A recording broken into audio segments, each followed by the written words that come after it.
Quando a gente fala de fatores, sem entrar no techniquez, tem vários tipos de empresa, né? Tem empresa pequena, tem empresa de crescimento, tem empresa mais alavancada, empresa de tecnologia. Então, quando a gente fala de fatores, eu posso ter esses fatores e até geografia.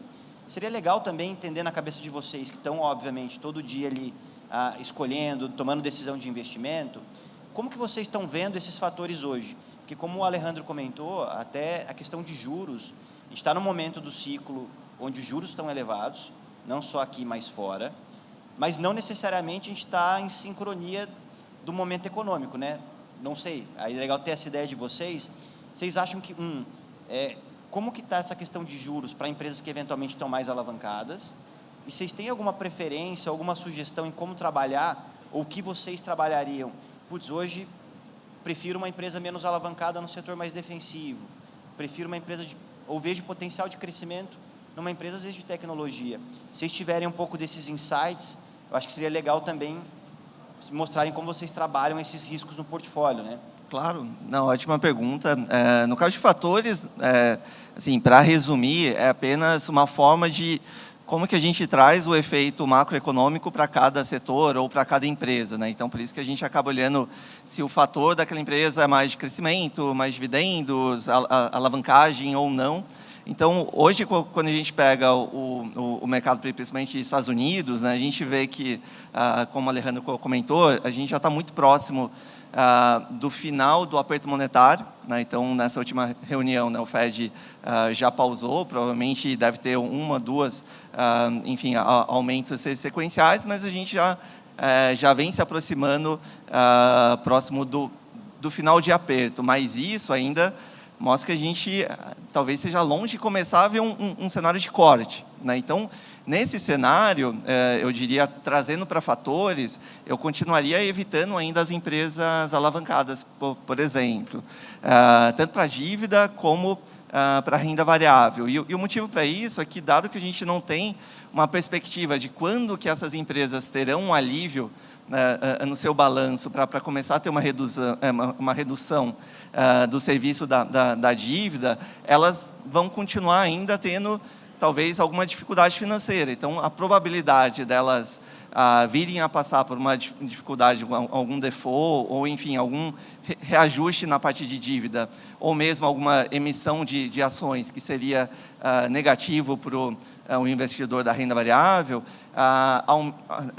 reduz muito a probabilidade de ter um ganho com essas empresas. Então, por isso, eu continuaria focando tanto na parte de renda fixa, né, de dívida, como na parte de renda variável, em empresas ou pagadoras de dividendos, ou empresas com ótima geração de caixa, então, empresas de investment grade, que a gente chama. Então, é uma fase do ciclo econômico, né, onde os fatores macros que a gente busca são mais esse lado de, talvez, conservadorismo, mas é o que vem premiando muito bem o investidor neste momento, né? Eu acho que, sobre ótica do crédito, o que a gente faz? A gente divide todas as empresas em dois grandes grupos. São empresas de capital de giro intensivo, são empresas de CAPEX, né, o investimento em capital intensivos, que geralmente são empresas que têm um ciclo de maturação dos seus negócios mais longos, né?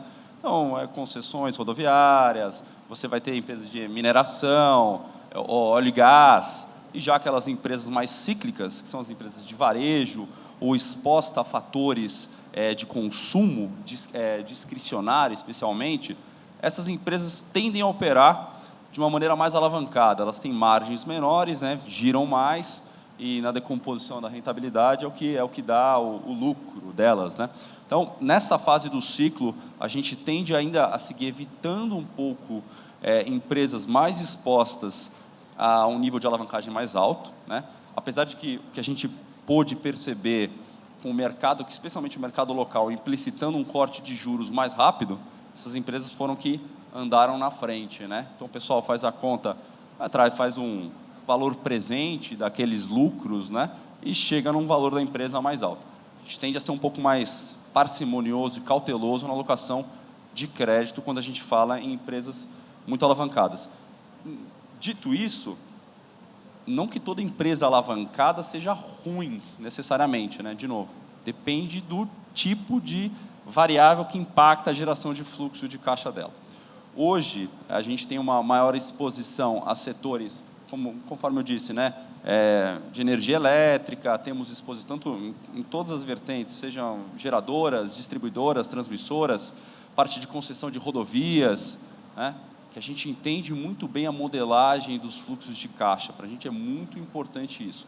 Um outro fator, Ale, é quando a gente tem uma taxa de desconto longa caindo, né, então você vê as curvas de juros, sejam as curvas de juros locais, quanto as curvas de juros lá fora, quando a gente olha o Treasury americano de 10 anos, ele negocia por volta de 3,70, 3,80, né, enquanto as taxas, os Fed Funds curtinhos, são as taxas overnight nos Estados Unidos, estão em acima de 5%.